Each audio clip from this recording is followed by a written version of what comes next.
Welcome to Neville TV with the review of the Sony Xperia J, which is one of the best $200 smartphones out now, right now. I also have the Samsung Galaxy S3 Mini right here and the iPhone 4, which have all of them a 4-inch display, so you can see in this review how they compare to each other in size and what my opinion is about these devices that costs about the same but are maybe not the same, as you can see here, for example with the S3 Mini, which has also a 4-inch screen, but if you hold them right next to each other you can see that the S3 Mini has a slightly shorter display but wider display due to the fact that Samsung rather wanted to build a wider device and Sony a more maybe movie format device. But in terms of thickness and well design, Sony is maybe looking a little bit more stylish, but the Samsung just fits a little bit better in your hand since it has a more round edge here on the bottom. When you hold it like this,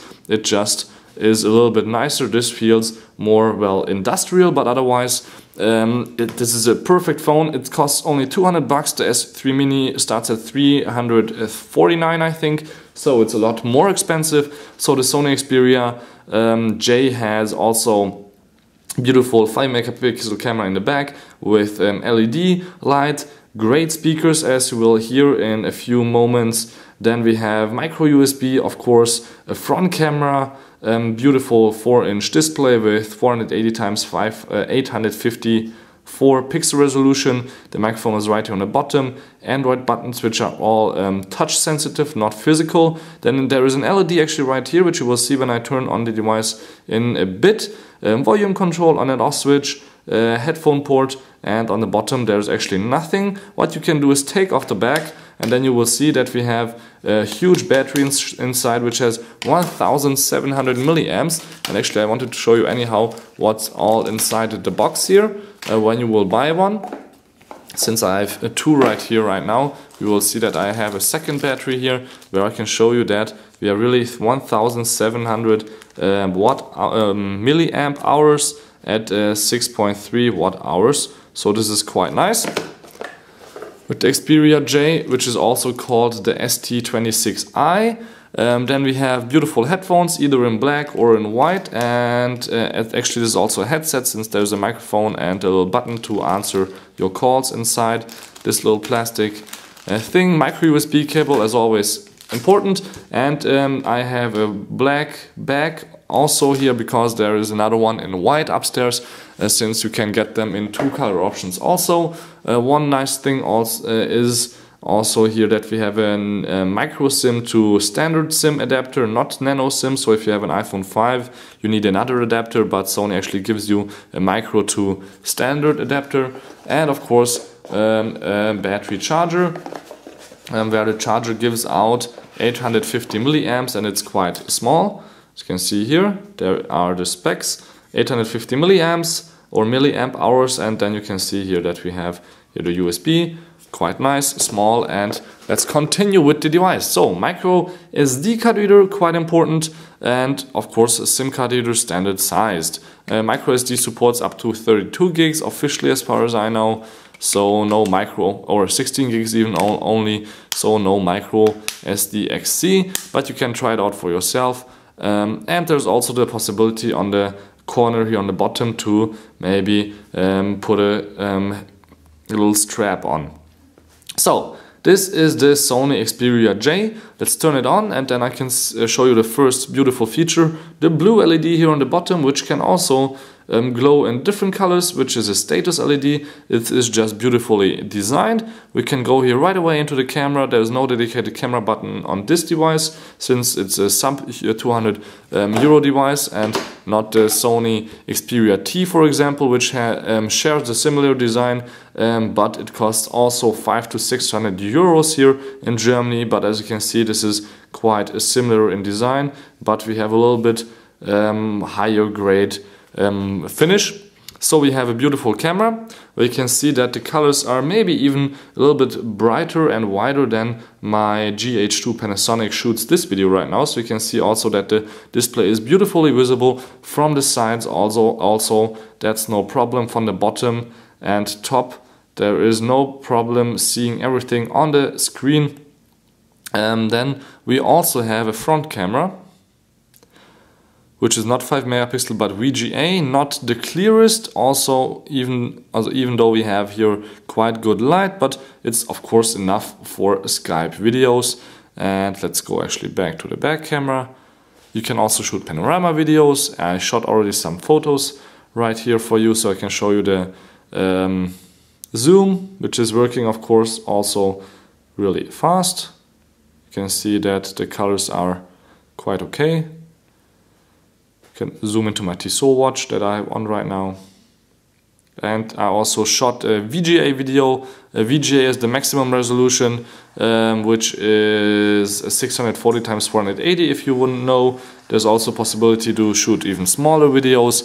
There is, due to the fact that we only have a 1 GHz Qualcomm MSM 7227A processor inside, not the possibility probably to shoot high resolution videos. Maybe with a firmware hack that should be also possible, but otherwise that is maybe one of the drawbacks on this device. No HD videos. Too bad. But we have also the color options between gold and pink, not only black and white, as I mentioned that I have them here.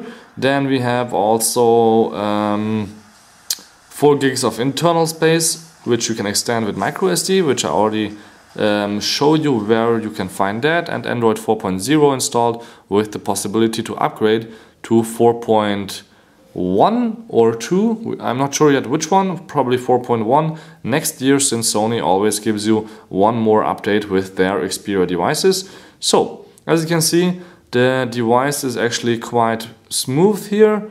You can go through all the menus here, and the buttons on the bottom actually glow also if you touch them.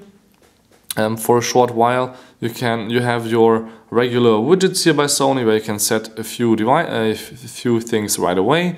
When you get this down here from the top, you will see that there's not much you can do except for go to the settings, where we have an extra SMS counter which you can turn on. Otherwise it's a standard Android 4 device. And we have also here an Xperia section where you have connectivity, where you can set certain things, especially for Facebook, your internet settings for MMS, SMS, and so on, and the Liveware Manager, where you can set certain things. So you can, so something happens when you, for example, plug in the charger, certain app will start. It's kind of like NFC. This device doesn't have NFC, which is of course too bad, but maybe the next cheap device by Sony.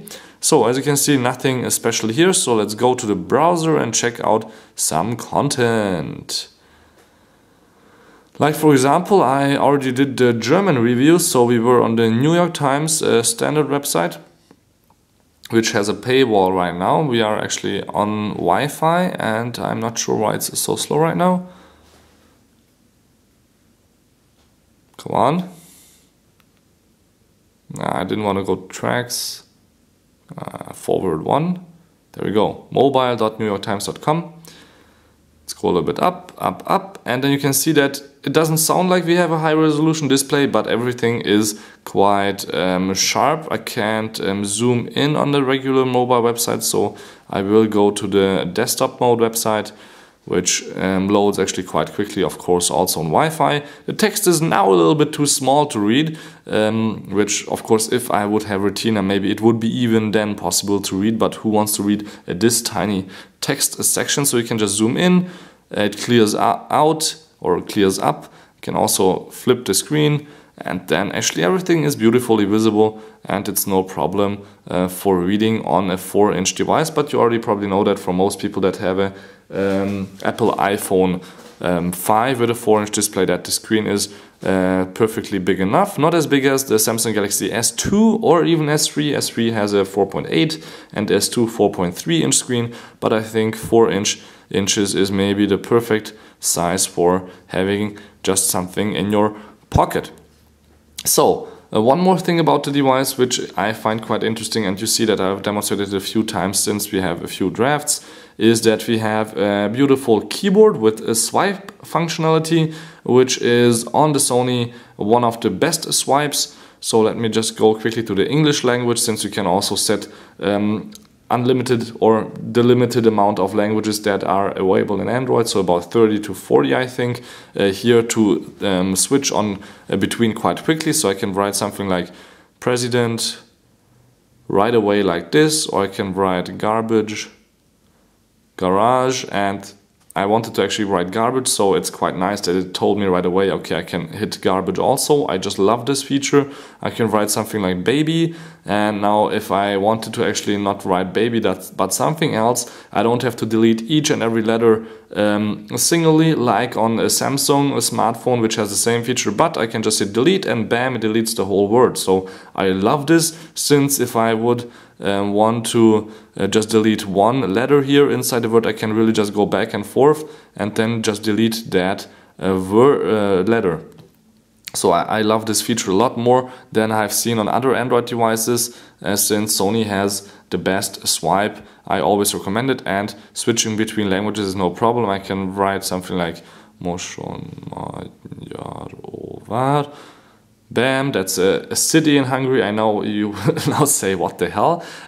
Whatever, not important. I can go back to German, write something like this, or you can just make if you have time and you have nothing else fun to do, you can just do something like this, and then you will see what kind of words they will come out. So custom, or let's do it again, grump.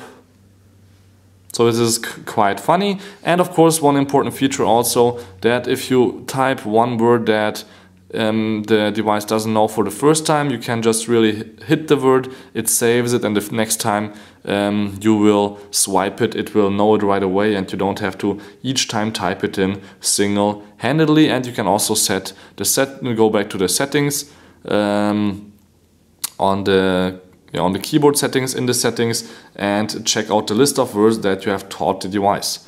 So that's quite nice. Let's go out again and let's do some gaming, since that's probably the last thing you want to see, or the first thing you wanted to see. So gaming is of course quite important also on a device like this. We already showed you the camera, browser, and everyday tasks like writing.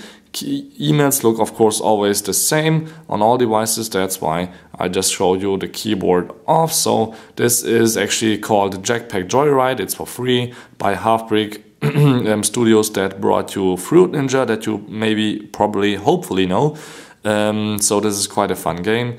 Doesn't look that interesting in the beginning, but it's actually kind of addictive. So you can see it runs quite smoothly. I have in the back this tablet by Lenovo, where it doesn't run smoothly with Windows 8 RT, or not always smoothly. Bam, I died, almost.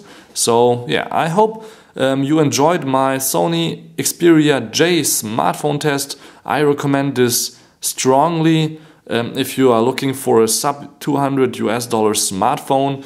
There is a few Windows phones that are really good in that category also, but if you want Android, not an iOS device like an Apple iPhone 4, which you can see now that it's exactly the same size actually.